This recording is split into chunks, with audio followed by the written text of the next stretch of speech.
service, and after that, Carlson was due almost a month of leave.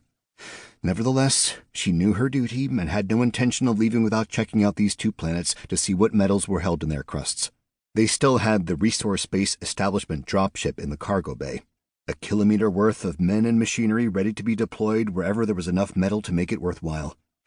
Carlson knew her superiors would be disappointed if she returned with the RBED still unused. She sighed.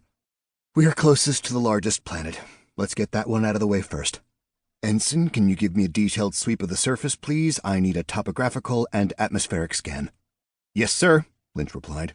"Should be ready in a few minutes." "I'm taking us towards the surface. Let's get this over and done with quickly and efficiently." Carlson powered up the gravity engines. The prospector wasn't fast and didn't need to be. They weren't meant to face danger, and their crews expected to be away from home for a long time. It was too expensive to fit bigger engines in spacecraft like this, especially with the current drain on galenium from the Space Corps' extensive shipbuilding program. Besides, bigger engines would have needed an overhaul of the basic design, and there wasn't much appetite for that. "There's not much of an atmosphere to speak of," said Lynch. "Nitrogen at 15%, oxygen at 0.1%, inert gases at 2%, all the usual run-of-the-mill stuff. I'm sending the latest data to you." The atmospheric data popped up on Carlson's screen, and she scanned it idly. "It says oxygen at 0.2% here," she said. "It was definitely 0.1, said Lynch. "See, look here." He went silent for a moment. "That's not right. I'll do a quick check on the sensor calibration." Houston had taken an interest now. "What have we got?" he asked. "The oxygen level is at 0.22 now," said Lynch. "It's climbing." Carlson frowned. "Are you sure those sensors are reading right?" "As sure as I can be. We have 3 independent front arrays, all of them reporting exactly the same thing into the mainframe. I don't know anything about rocks, but I'm sure this isn't meant to happen." Carlson winced inwardly at Lynch's reduction of her entire profession to the word rocks. "Keep an eye on it and continue with your scan." She already knew they couldn't leave until they'd found out more about the anomalous oxygen readings, and they certainly couldn't pretend they hadn't noticed, since there was a good chance the audit logs would betray them later. After another 20 minutes, Lynch called out with an update on his progress. "I'm detecting metal on the surface." "Just lying there waiting to be picked up?" asked Houston.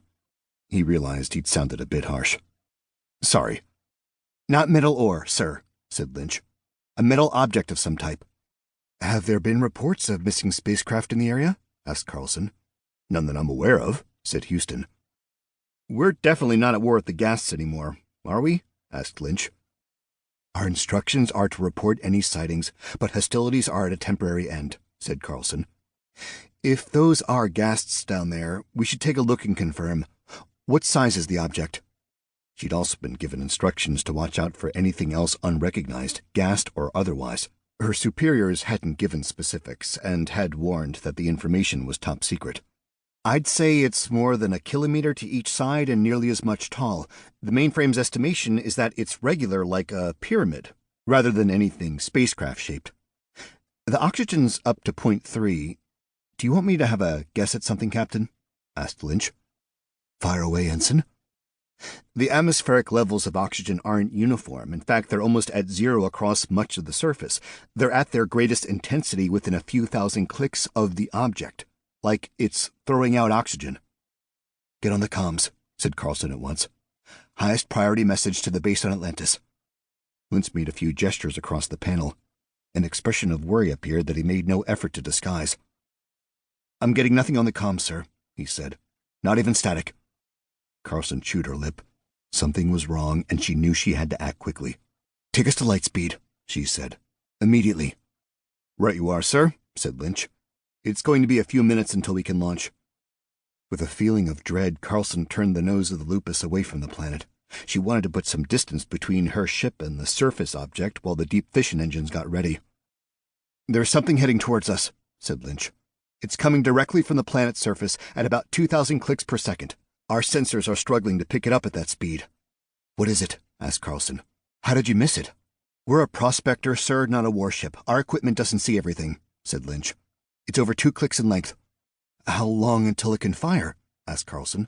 "If you're asking me, are we going to reach light speed before the inbound craft reaches likely weapons range, I'm going to have to disappoint you." Lynch sounded